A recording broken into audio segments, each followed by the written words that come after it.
人都到齐了，你把方才的话当着孩子们的面再说一遍吧。怎么，你以为把他们都喊来就能逼着我改口？再说一遍能如何？我要纳嫣儿为妾，无论你答不答应。祖父为了祖母，不染尘埃40载，难道这种深情也会变吗？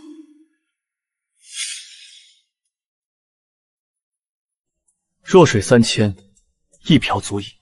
瞧瞧这并碧莲，我家夫人亲手绣的。哎呦，这贺将军何时变得如此儿女情长啊？马儿，记住了，身体才是革命的本钱，在这个世上什么都换不来健康。马儿快来，如今京城最盛行盈盈一握楚宫腰，娘特意给你寻来的，快缠上。忍着点啊！无奈，简直是恶俗害人，封建糟粕。为了讨男子欢心，就要把好好的人累出病来，女子的命就这般虚贱。今日我把话撂这儿，谁敢动马儿的身子，我定打断他的腿。平等，自由。我的任务其实早就完成了。如今，全是为了你祖父才留在这里的。当时他们都瞧不起我，你祖父怕我受委屈，硬是用所有战功换来了一道赐婚圣旨。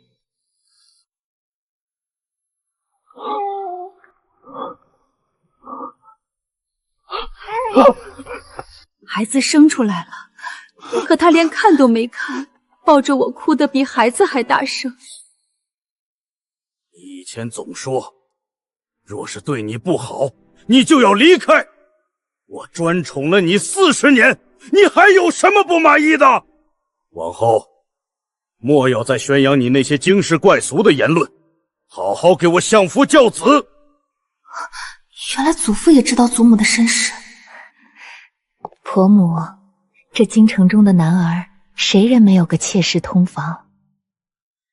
父亲这么多年，身边只有您一人，足见他对您的情谊。如今，父亲难得遇到一个可心解闷的，您就大度些，允了便是。母亲明明是受益者，为什么反过来劝祖母忍让？还是夫人识大体，知道体谅长辈的难处。夫君过誉了，妾身只是觉得家和万事兴，婆母总有体谅父亲的一片心。伯父是祖母的第一个孩子，祖母在他身上花了全部心血。他20岁中状元，如今还没到不惑之年，就传出要入阁的消息。母亲，凡事不可做得太绝。如今我正值入阁的关键时期，家里若闹出不和，对我对贺家都没半分好处。母亲，你也要为我们考虑考虑。我马上就要入阁了，可您知道同僚在背后如何议论？大家都说咱们贺府女子当家做主，否极司晨不分轻重。这种话传到圣上耳朵里，儿子的前程还要不要了？哼，好一个入阁！云华，你也是这么想的吗？大伯母可是皇帝亲封的云华郡主，年少时纵马踏碎侍郎公子的玉冠，那是何等的恣意畅快。婆母，纳妾也确实不是什么大事。我父王怕有8房妾室，庶子女10几人，他不还是照样爱重我母妃？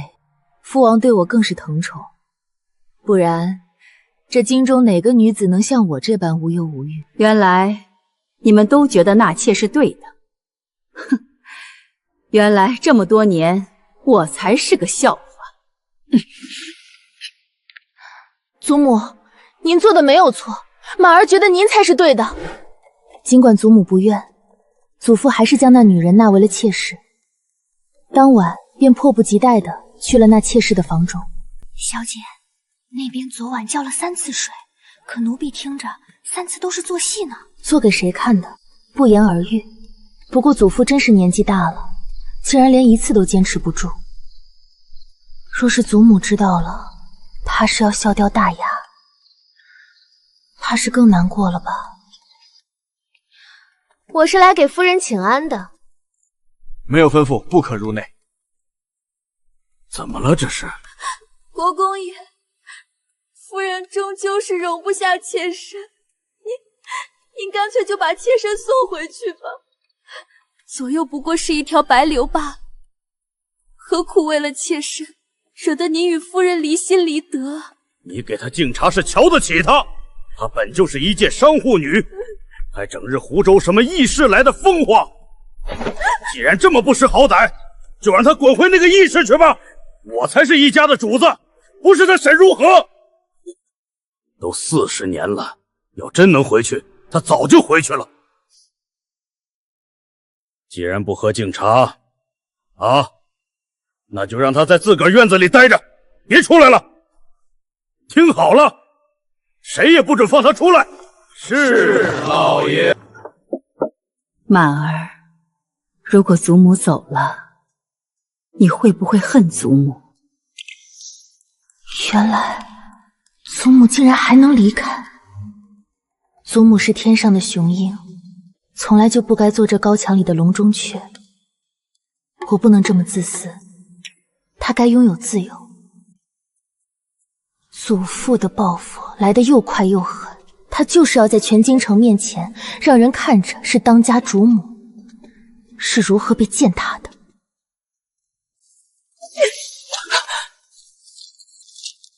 这家里的事，往后你操持着。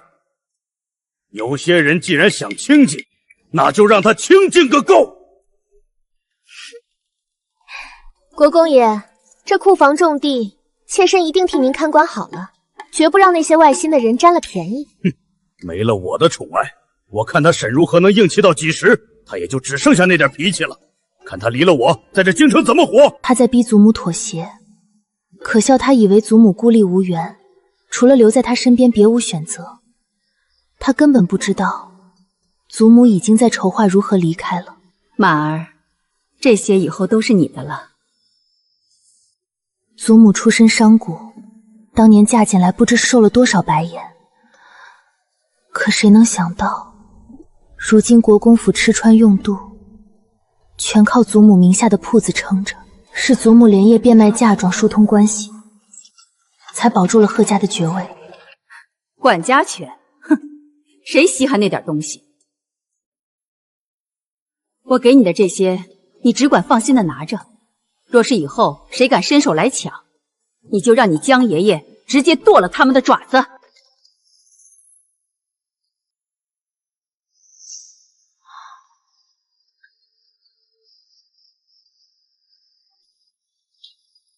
祖母，这衣服怎么从来没见您穿过？这是我家乡的衣服，以前穿是异类，现在穿是自由。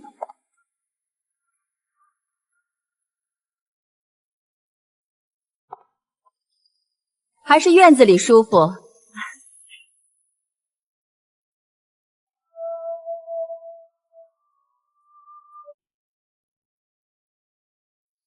满儿，再见！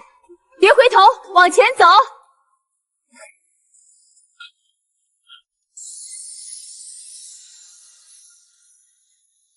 祖母不见了。如何？如何？别离开我！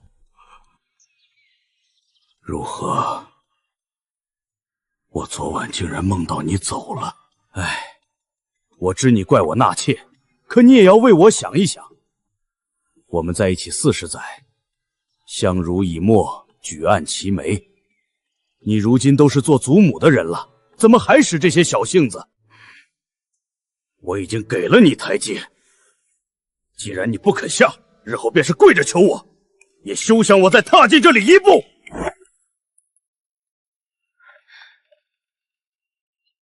如今外头都在瞧咱们国公府的笑话，不如咱们一起去劝劝婆母，让她莫要再置气了。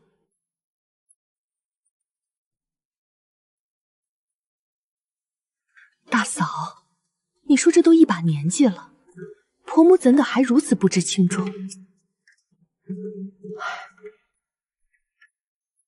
大嫂，你这是怎么了？从刚才起就魂不守舍的。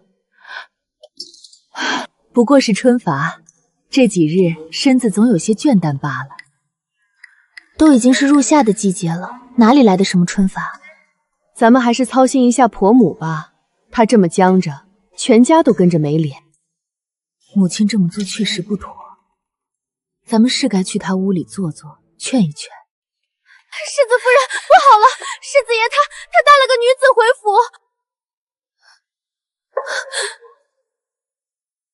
世子爷还放话，说要那个女子为妾。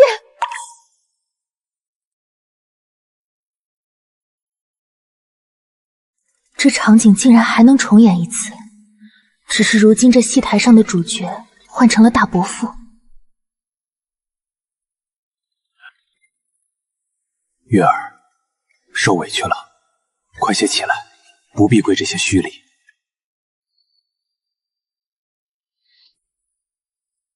父亲，月儿虽出身低微，可她与我心意相通，在我心里，她就像是一抹不可替代的月光。堂堂金枝玉燕的郡主，曾经纵马京城的女子，现在竟连一句反驳的话都憋不出来，这大概就是祖母说的恋爱脑吧。纳妾的先例是祖父自己开的，这时候他要是骂大伯，无异于自打耳光。胡闹！你要纳妾也便罢了，可你带个带着孩子的寡妇进府，成何体统？一个整日抛头露面、当街卖豆腐的商贩，你也敢往府里领？你这是要把国公府的脸面彻底丢尽吗？夫人呢？怎么还没来？赶紧去催！祖父这是指望祖母出面做这个恶人呢？父亲，当初您要纳叶姨娘的时候，儿子可是二话没说，鼎力支持，甚至还特意交代云华去劝说母亲大度。如今儿子不过是想纳个疼心的妾室，父亲于情于理都不该阻拦才对吧？贺涵，你在外面怎么乱来，我都睁一只眼闭一只眼忍了。可你怎么能把这样一个女人带回府里羞辱我？你当初求娶我时，明明在佛前承诺过，要与我一生一世一双人的。你看看你现在的样子，你是国公府的长媳，怎能这般不识大体？我眼看就要入阁了，若被人发现我在外头养了外室，那便是不修身，我的前程还要不要？当初父亲纳妾时，你劝母亲那般明事理，我还真当你是个大度贤惠。怎么轮到你自己就这般小肚鸡肠、不识大体了？我真是看错了你。真是风水轮流转，当初慷他人之功时多轻松，现在刀扎在自己身上了，才知道疼。混账东西，让你们去请夫人，请到哪儿去了？死在路上了吗？夫人呢？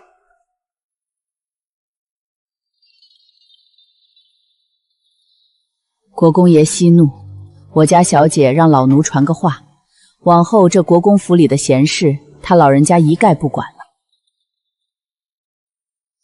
小姐说了，国公爷您既然是这一家之主，府里的事儿您自个儿看着办就行。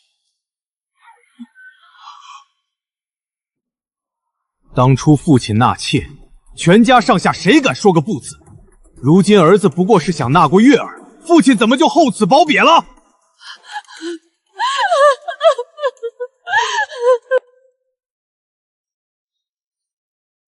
你若非要接那个野种进来，这世子之位，干脆就让你弟弟做吧。是，儿子领命。数月后，贺府内再无宁日，给他一块出入腰牌吧，整日哭哭啼啼，成何体统？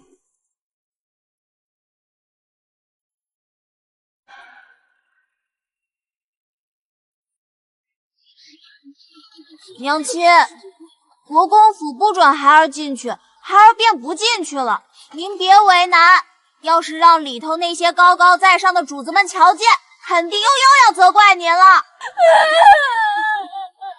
啧，这国公府简直是仗势欺人啊！那么小的孩子丢在外面，让人家母子分离，怎么照顾自己？谁说不是嘛？那夫人可是靠卖豆腐辛辛苦养活孩子5年，如今倒好，被强抢入府做了妾，连亲骨肉都见不着，真是造孽！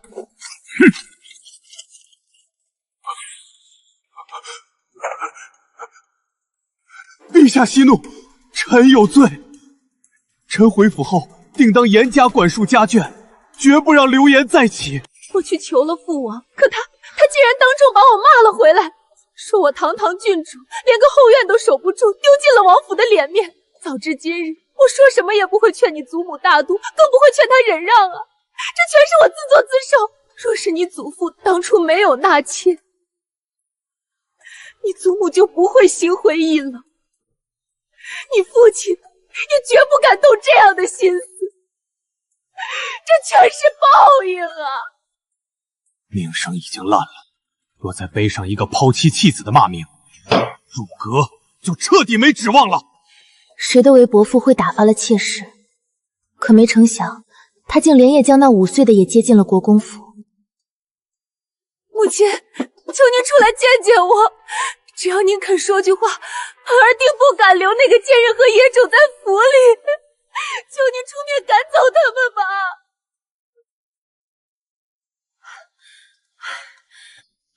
满儿，你祖母平日里最疼你，连你那2个亲哥哥都没你得脸，你快去劝劝你祖母吧。再这么闹下去，贺家这100年的声望可就这样毁于一旦了。我当然不去。祖母那性子你又不是不知道，何必去白费口舌？母亲还是把心思都用在父亲身上吧，免得他哪天也像伯父那样领个豆腐西蜜回来。母亲这是自以为聪明。进来吧。他哪里知道春桃早与二哥私定终身，只等二哥成婚便要长相厮属的。不过这与我何干呢？长45丈，宽20丈，9围12范，此等巨舰若真能建成，该是何等宏伟壮观。江爷爷，拿着这图纸秘密出京，去沿海寻找最好的造船工匠，记住了，不惜一切代价，我也要把这艘船造出来。老奴遵令，定不辱使命。或许有一天，这京城的高墙再也困不住我，到那时，这艘巨舰会载着我驶向自由的远方。祖母，您未能亲眼所见的海天盛景，将来便由满儿替您去见证。如何？我知你还在气头上，可你看看汉儿那样子，再这么下去，贺府的老脸都要丢光了。你出来说句话，我就把月儿打发了，还不成吗？沈如何既然执意不管，那这个家就由我这个做祖父的来管。满儿已及笄，该议亲了。看她现在这副样子，哪有点大家闺秀的模样？嬷嬷，这丫头言行无双，平日里被她祖母纵坏了，全然不服管教。从今日起，就有劳嬷嬷严加训诫了。听说这位嬷嬷连宫里最刁钻的宫女都能驯服，这分明是针对祖母的迁怒，她要拿我开刀了。祖父这分明就是迁怒，他在祖母那儿碰了壁，就把怨气全撒在了我身上。他大概以为，只要我受了委屈跑去祖母那儿哭诉，祖母就会为了我来求他。笑话，一个宫里出来的嬷嬷罢了，也想拿捏我。贺小姐，规矩是立身之本，今日之内将女诫女训各抄写10遍，少一个字都不成。嬷嬷既然是来教我的，自然该以身作则。这女诫精妙，不如嬷嬷陪我一同抄写，也好让我见识见识什么是真正的大家风华。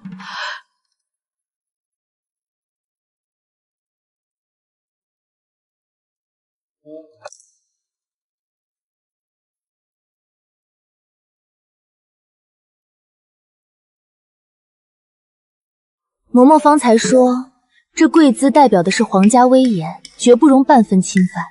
既然如此，嬷嬷若是自己都做不到，又凭什么来教我呢？顽固不化，老身今日非替国公爷好好教训你。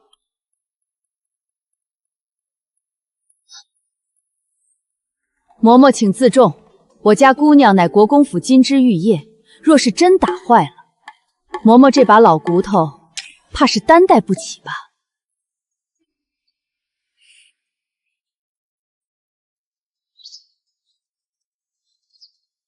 国公爷，老身无能，贵府的小姐，老身实在是教不动了。当初就不该让你祖母抚养你，瞧瞧他都教了你些什么，整天看那些没用的书，把你教的这般无法无天，半点规矩都不懂。听好了，夫为妻纲，女子就该老实待在家中相夫教子，这才是正理。您不让女子读书，无非是怕我们开阔了视野，不再被你们这些男人奴役，不再受你们压榨罢了。说到底，你们是害怕女子反抗，害怕我们有了自主意识，再也不好被你们随意摆弄。好得很。既然你这么有能耐，那我就给你定下一门好亲事，看你到了夫家还怎么横啊！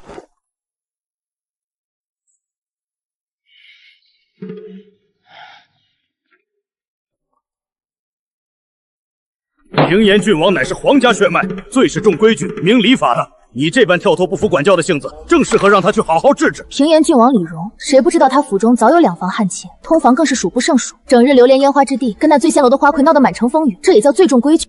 我终于明白了，祖父根本不在乎我嫁给谁，他这是铁了心要和离开的祖母较劲，而我不过是他用来彰实所谓一家之主权威的牺牲品。你这孩子，若早些听你祖母的话，不对，若早些依了你祖父，哪会有今日之祸？非要跟他顶撞，这下可好，倒要把你自己这一辈子都给害苦了。满儿，你祖母素来最疼你，她留下的那些私库物件，想必大部分都在你手里吧？听娘一句劝，你出嫁时带走一半作为嫁妆，已经足够风光体面了，剩下的总得给你那2个亲哥哥留着，他们将来才是你的靠山啊！苦，嫁给一个烂人，还是留在这个冷冰冰的家，对我来说根本没什么区别。反倒是他们这就开始惦记上祖母留给我的底气了。母亲，我一点都不觉得苦，真的。嫁给谁不是嫁呢？这京城的高墙内，哪家都是龙潭虎穴。我有祖母留给我的底气，我有这些商号心腹，我有什么好怕的？母亲口口声声为了我，可她的嫁妆早就盘算好了，要全留给那2个哥哥。如今竟又厚着脸皮惦记上祖母给我的东西，我这个自幼不在她身边的女儿，何曾入过她的眼？母亲说的是呢，不过眼下最可惜的还是大伯父，若不是他非要闹着拿那个豆腐西施进门，也不至于把入阁这么大的前程给丢了。您说是吧？母亲还是别在我这儿耗着了，赶紧去劝劝大哥大嫂吧。我听说大嫂正为了他弟弟谋差事的事儿，跟大哥闹得不可开交，这会儿正嚷嚷着要回娘家呢。你这死丫头，真是不识好歹！行，你既然这么有主见，那就自个儿受着吧。从明天起，你给我关在屋里好好学规矩，别再给贺家丢人现眼。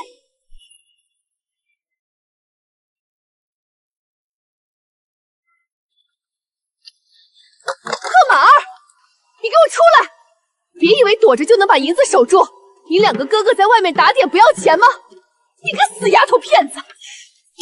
白眼狼，真是个没良心的白眼狼！我辛辛苦苦怀胎10月把他生下来，供他吃穿，他倒好，如今有点银钱就想独吞，他就是这么报答我的生养之恩的。哟，二夫人这是生的哪门子气？满儿小姐心诚，一早就去山庙为全家祈福了，怕是记错了。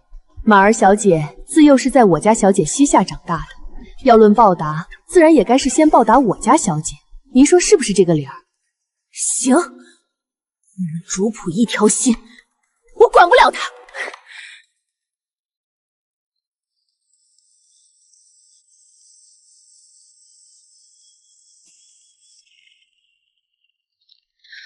府里那些勾心斗角跟我有什么关系？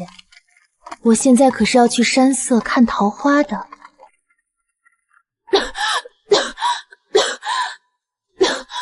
怎么回事？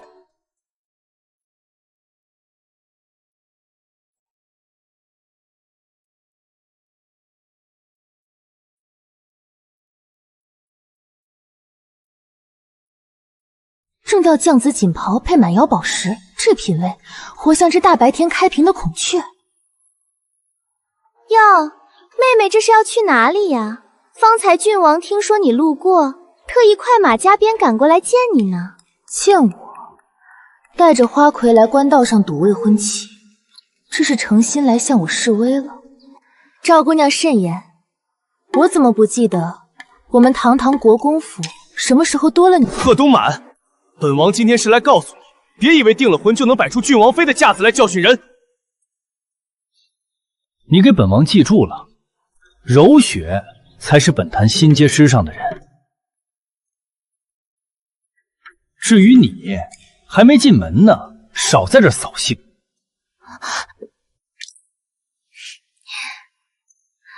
郡王，别这样，不，贺小姐还在这看着呢，多难为情啊！哎呀，这是我第一次送给郡王的定情信物，真没想到您竟然一直随身带着。那当然，只要是你送的，本王哪怕是睡觉都得日日带在身上。王爷，精彩真是精彩，这可比梨园最红的那出《西厢记》还要耐看3分。二位这一出戏唱完了？若是唱完了，那就烦请让个道儿，本小姐还要赶着去看桃花呢。贺东满，本王方才说的那些话，你到底听清楚了没有？听得清清楚楚。若没别的事，我可就要放帘子了。祖母以前总跟我说，遇上这种不值当的人，多给一个眼神，那都是在浪费自己的命。郡王若是没有别的吩咐，就请自便吧，好走不送。王爷，您瞧瞧，贺小姐这般冷淡，定是打从心底里看不起柔雪这种出身的人。毕竟国公府门第高贵，我这种卑贱女子哪能入她的眼？王爷，你可一定要为我做主啊！我以后若是真有幸与她成了姐妹，共侍一夫，我怕这郡王府再没我的立足之地了。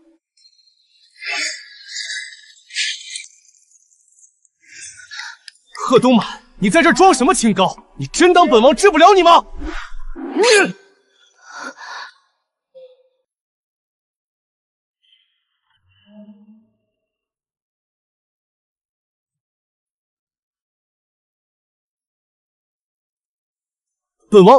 本王不是有意的，谁让你刚才那个态度？你记住了，以后嫁入郡王府，只要你安分守己，不来招惹柔雪，本王自然也懒得去续许你的不痛快。这种色恋内忍、毫无担当的烂人，我当真要嫁给他吗？当真要在这深宅大院里跟这种人耗一辈子？江爷爷，我记得这马车的车渊是前几日刚新包的一层铁皮吧？回马儿小姐，不只是铁皮，那是用上好的金刚打的，结实着呢。既然够结实，那还等什么？撵过去！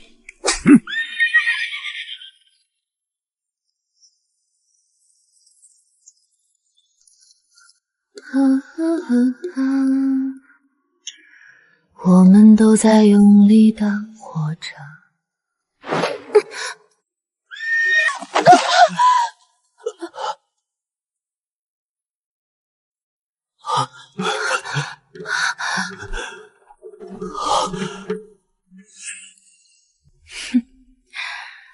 我都已经这么用力了，你怎么还活着？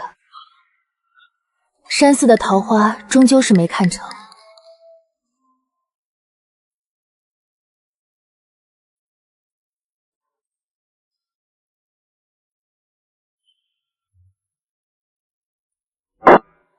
贺东满，你吃了豹子胆了？在本宫的地盘上动本宫的人，你可知罪？公主，马儿不敢。长公主明鉴，是郡王先行持剑拦在官道中央，马匹受惊，我的车夫避让不及，这才出了意外。避让不及，好一个避让不及！贺东满，你当本宫是傻子吗？你在官道上撵过蓉儿的时候，可曾想过后果？若我刚才真是存了心思，郡王现在可就不只是断一条腿那么简单了。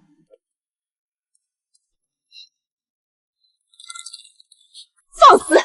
你这贱丫头，竟敢在本宫面前如此张狂！闹吧，可劲儿闹，动静闹得越大越好，最好直接闹到皇上面上去，让全天下都知道你儿子是什么货色。长公主息怒，何必为了这点小事伤了气色？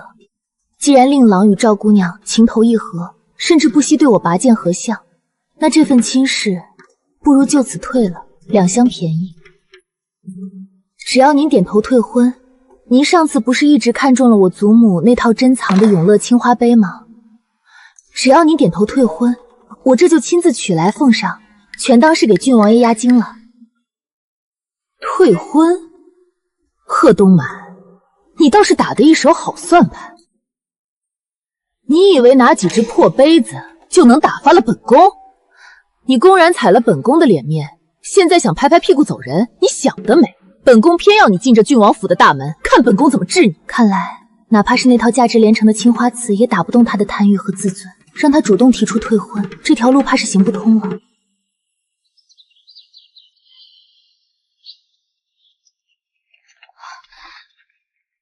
哎呦，我的老天爷！马儿小姐身子骨最是娇弱，哪经得起长公主府那般折腾？快，手脚都利索点儿！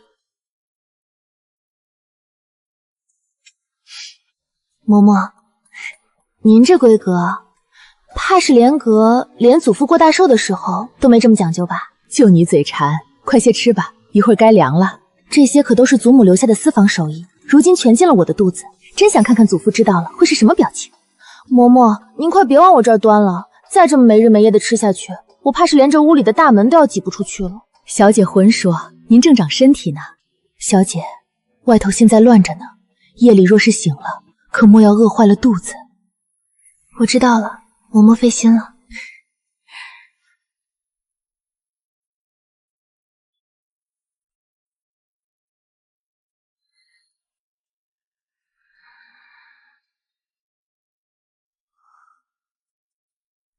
嬷嬷，怎么了？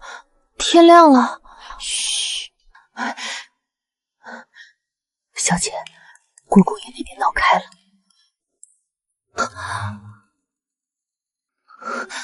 怎么回事？孽障！跪下！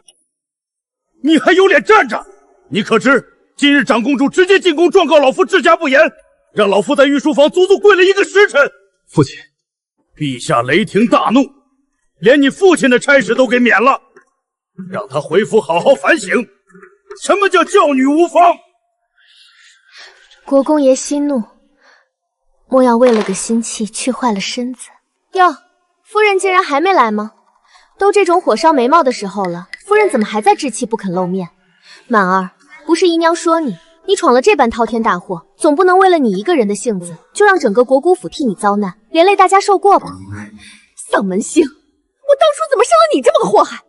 你知不知道，你大哥的升迁文书刚递到吏部，你二哥正等着进京无位，如今被你这么一闹，全完了，全都让你给毁了！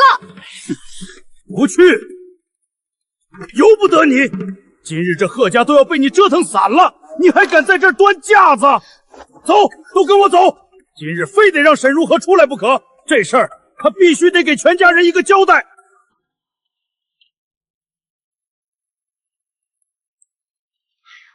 这都深更半夜了，闹得这么凶，万一惊扰了宫里，哎呦，我那大儿二儿本就受了惊，要是再伤了神可怎么好？大伯母竟然没来，听说前2日被伯父那个豆腐鸡香妾室气得呕了血，至今还卧床不起。这贺家真是烂透了。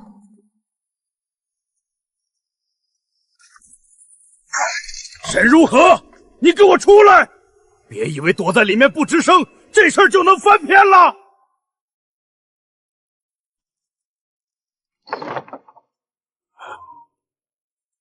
这里人呢？啊！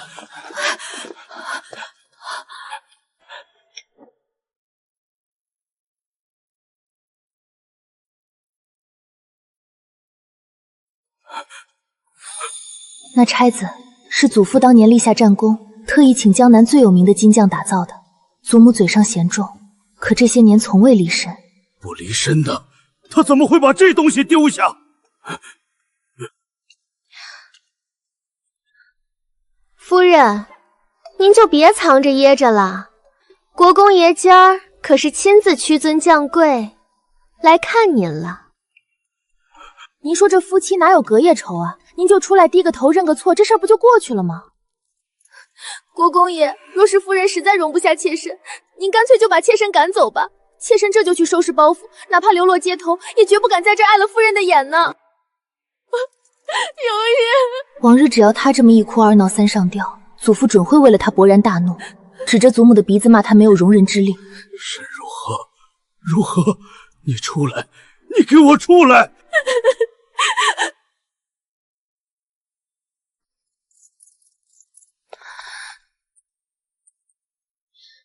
柳姨娘这出戏唱的可真好，可惜今儿没听中啊。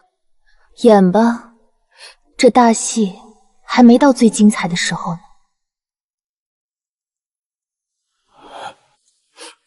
这是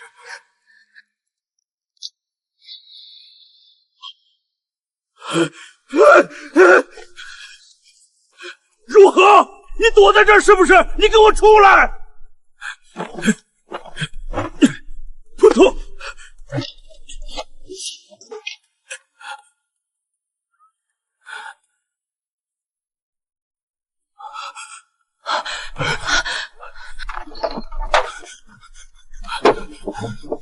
母亲，母亲，您在屋里吗？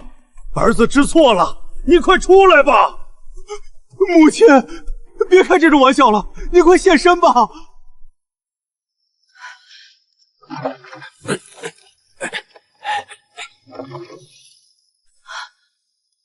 早干什么去了？当初逼他的时候，一个个都挺理直气壮的，现在装什么母慈子孝？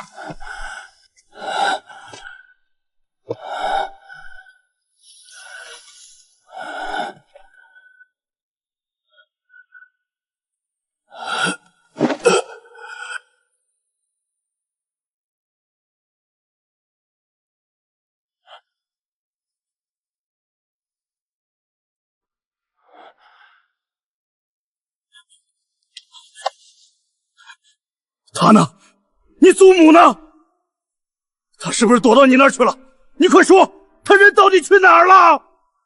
祖父，孙女儿听不懂您在说什么。祖母不是早就给过您警告了吗？她说过的，只要您纳了妾，她就一定会离开。她走了啊，祖父，她回属于她的那个世界去了，再也不会回来了。不，怎么可能？这绝对不可能！他怎么舍得？他怎么会抛下我一个人就这么走了？我们可是整整成婚40载呀！相濡以沫了40年，他怎么舍得？他怎么能这么狠心啊！当初是谁当着全京城宾客的面，非要把柳姨娘这种货色抬进府里？又是谁亲手下令将祖母禁足，却纵容那女人在府中招摇得势，甚至敢穿上只有正室才能穿的正红色？现在来谈舍不舍得，不觉得太迟了吗？40年的夫妻情分，亏您还有脸提这40年。祖父这一辈子最在意的就是他的官声，可他最宠爱的却是您这位只会争风吃醋的阴。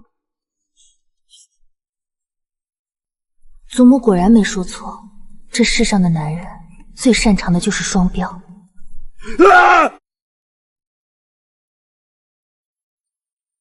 当归，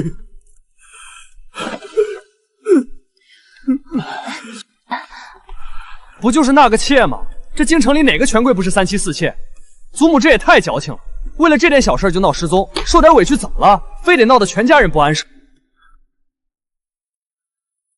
你也觉得他该受这些委屈吗？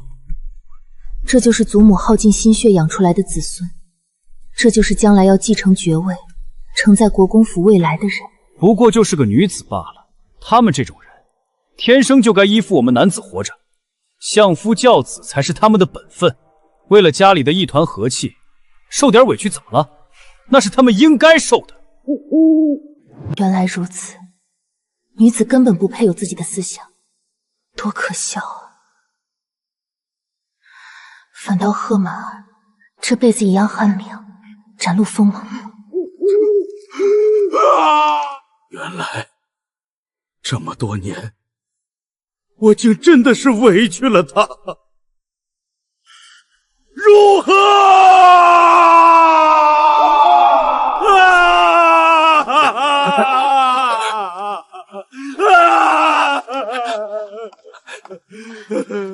满儿，你给娘透个实底，你祖母当真就这么走了？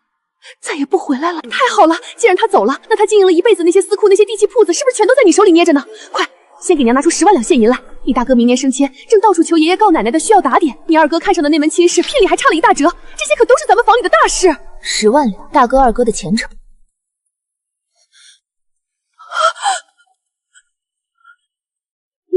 你这么看着我干什么？我是你亲娘。不好了，出人命了！世子夫人她见红了！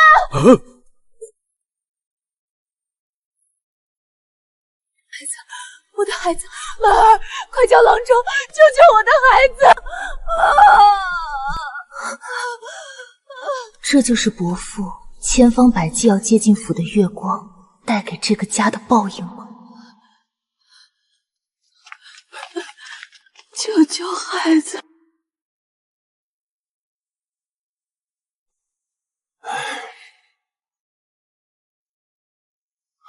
你怎么敢？怎么敢！世子，你快收手吧！小可才5岁啊，他只是个不懂事的孩子，他懂什么啊？说不定是世子夫人方才恍惚了才摔倒了呢。月华，你当真是故意诬陷一个5岁的孩子的吗？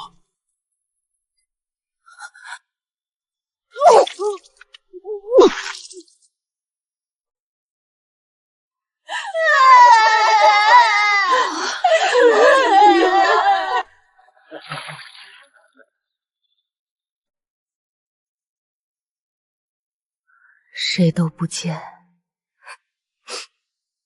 去单独把马儿小姐请来。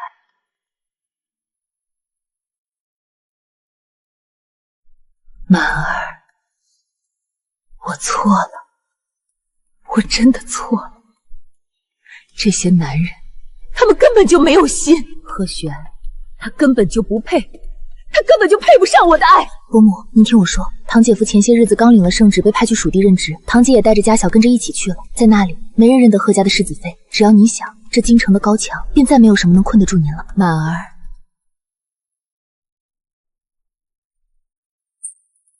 奉天承运，皇帝诏曰：钦此。何离，他竟然敢去求圣旨！何离，他连个继承香火的子嗣都没给我留下，我赫赫还没写休妻遗书，他一个妇道人家居然敢先，他凭什么？老爷，你冷静一点！我看谁敢动！这些东西进了我贺家的门就是贺家的。云华这不过是受了惊吓，在跟我闹脾气呢。这么多年，他哪次不是顺着我依着我？不，我这就去寻他回来。只要我哄一哄，他定会陛下早就收回圣旨的。哼，世子爷还是省省这把力气。郡主怕是再没这位云华郡主了，是否回来还未可知呢。满儿，府里的情况你也看到了。你祖母既然走了，她那些私库的东西，你现在就全部交出来，由我统一调度。你及笄了，将来是要嫁进长公主府做郡王妃的，36台嫁妆在京城已是顶梯的体面，剩下的银钱和地契都该拿出来为你2个兄长的仕途打点。36台，父亲打发叫花子呢？放肆！放肆！老爷，老爷，你莫要学你祖母和伯母那般不识好歹，整日盯着一个妾室不放，闹得家宅不宁。你好好学学你母亲，这般贤良淑德，才是我贺家当家主母的典范。满儿啊，国公府才是你真正的倚仗，只要你兄长前程好了，你在郡王府受了委屈，才有娘家人撑腰，连长公主也得高看你几分。想要祖母的东西，你们这辈子都注定要失望了。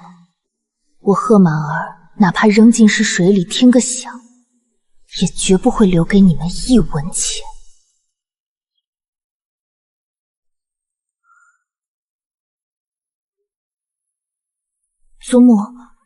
祖母临走前确实是把私库都留给了我，可是那些东西，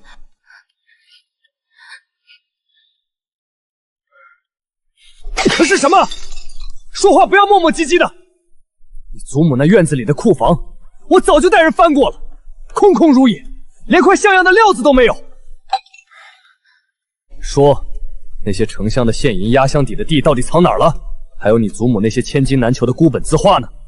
下月老太章就要过80大寿，我正缺几件绝世极品去打开路，你最好现在就交出来。字画、地契、现银，你们连用途都盘算的这么周全，可曾有1分1毫是为我想过的？我要80台嫁妆，除了长公主府给的聘礼，你们还得额外给我补足80台嫁妆，不然你们就是打死我也绝不会说出那些东西的下落。若我不提条件轻易松口，以父亲的狐疑，定会怀疑其中有诈。80台，贱蹄子，你这养不熟的白眼狼，你竟然敢跟我谈条件！80台，你也不照照镜子看看自己配不配？那些东西都是你哥哥们的前程，你一个迟早要出门的赔钱货，也敢狮子大张口？行，既然你心里没底，想要这80台嫁妆傍身，为父应了你便是。只要你把东西交出来，哪怕再多加几台也无妨。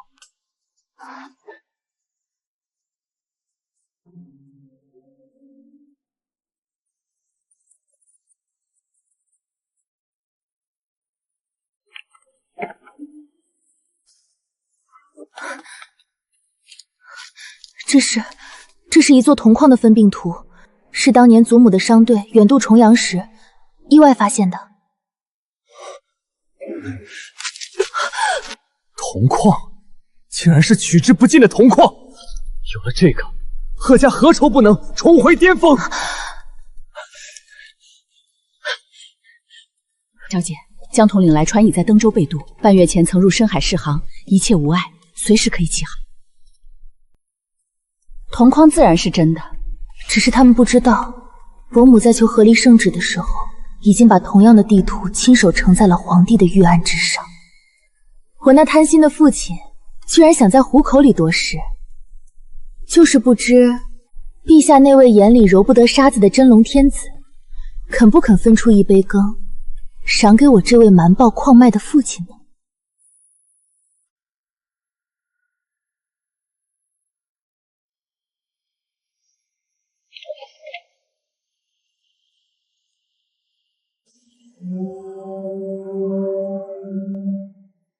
走吧，小姐，这就是按照那份设计图造出来的，45丈长，9围12范。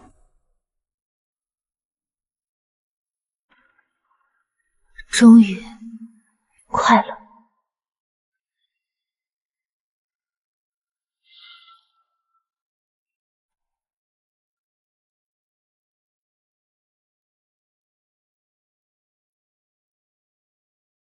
京城来的消息，国公爷那边彻底疯了。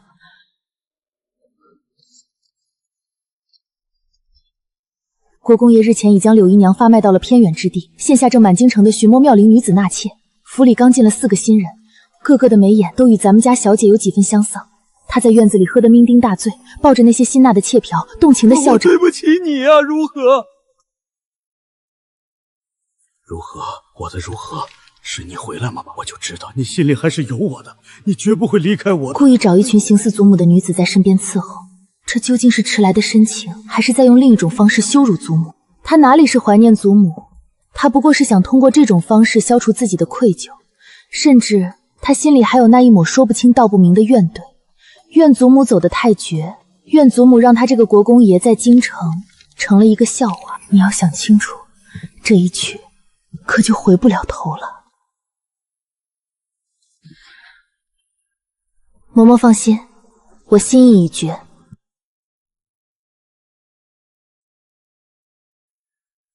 真是恶心透了，找几个替身就能成深情了。嬷嬷，继续念。哎呦，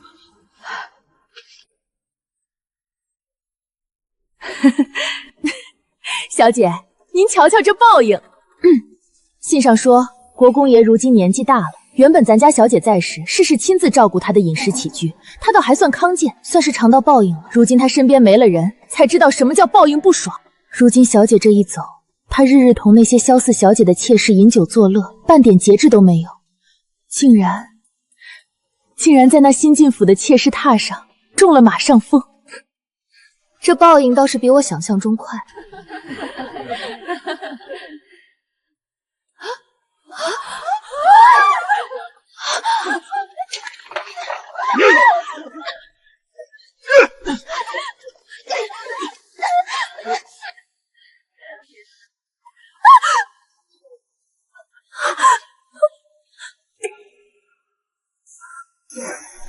逆子，你这畜生，连你老子的房里人都敢动！畜生！春桃本就是我的人，我们两情相悦在先。是你这个为老不尊的老畜生！她比四妹还小2岁，你怎么下得去手？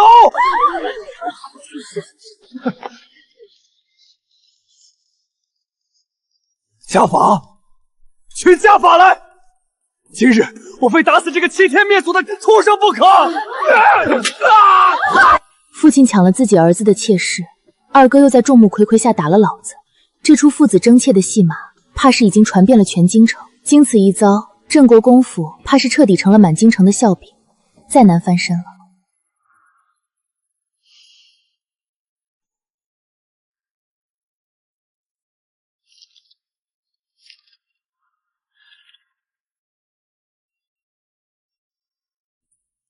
镇国公府，父子争妾，兄弟相残，这满京城的脸都让贺家丢尽了。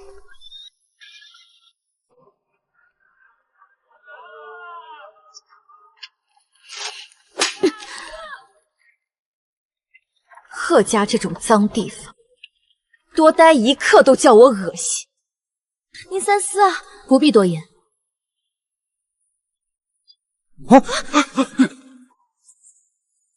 阿宁，阿宁，你回来！你不能走！掐！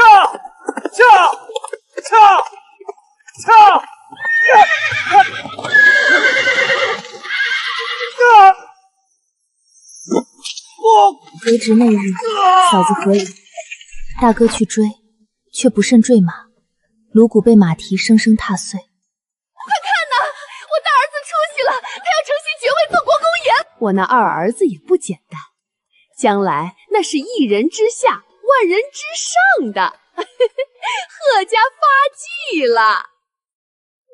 母亲接受不了最爱的2个儿子一死一残，彻底疯了。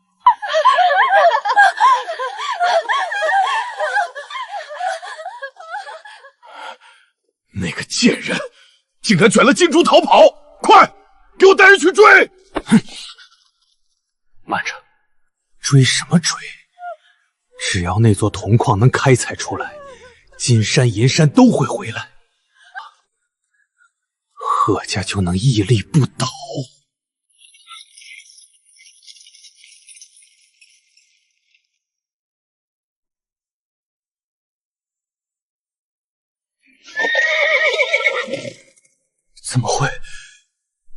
怎么会这样？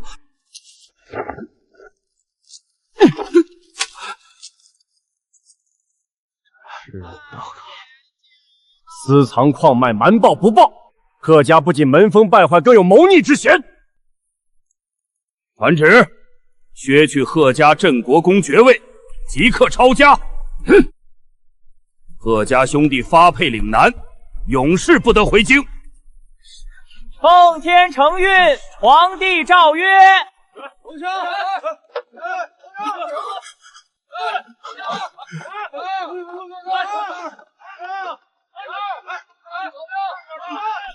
婚约？我们还有贺满儿那丫头的婚约？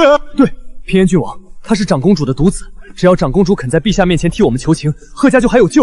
可是老爷，外头都在传，平原王前阵子跟那醉仙楼的花魁混在一起，染了花柳病。听说如今已经不能人道，整个长公主府都乱了方了。那不是更好吗？现在的郡王府正缺一个名正言顺的冲喜媳妇，此时我们将贺东满嫁过去，正好解了长公主的心头之结，更显我们贺家的诚意。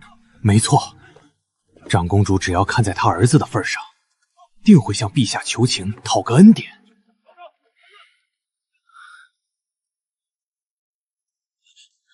去，快去把那死丫头给我绑出来！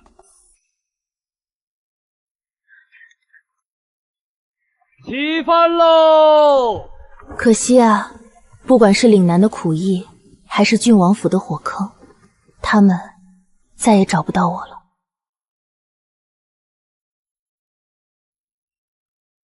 小姐，这海上的风景，仔细受了凉。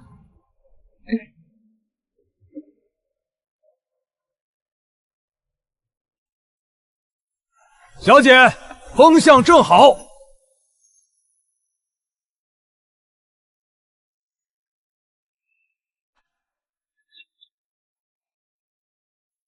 起航。